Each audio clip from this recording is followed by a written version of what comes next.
For a little nuance on the nature versus nurture dichotomy, I'd like to invoke a book that may have first put this question on the map, Judith Harris's The Nurture Assumption back in the 90s, I'm sure you're all familiar with, in which she argued that yes, genes are one of two enormous influences on a child's development, and that while parents top down have very little influence, the other big factor is the child's peer group.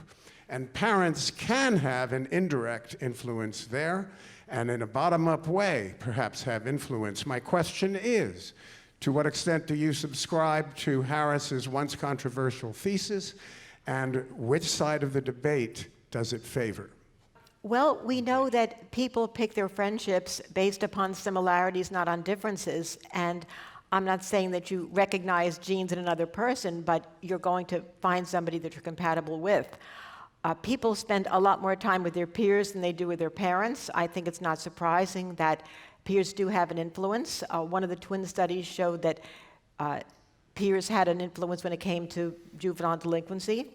So I think that it does make sense, but I think that there's room for both genes and environments in your particular issue.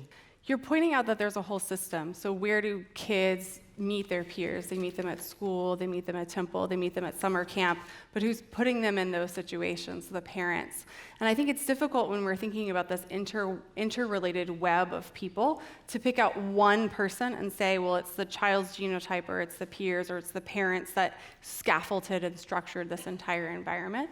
That being said, if we're thinking about responsibility, the parents are the grown-ups in that situation, right? So if I'm going to say, well, why is my 7-year-old acting up? Well, I can blame the other 7-year-olds that he's happened to meet in school, or I can think about, well, who is in charge of this classroom? Who is in charge of putting my kid in this social environment? So all of that to say, I think it's come back to Andrew Solomon's point of, can we really disentangle this interconnected web of people?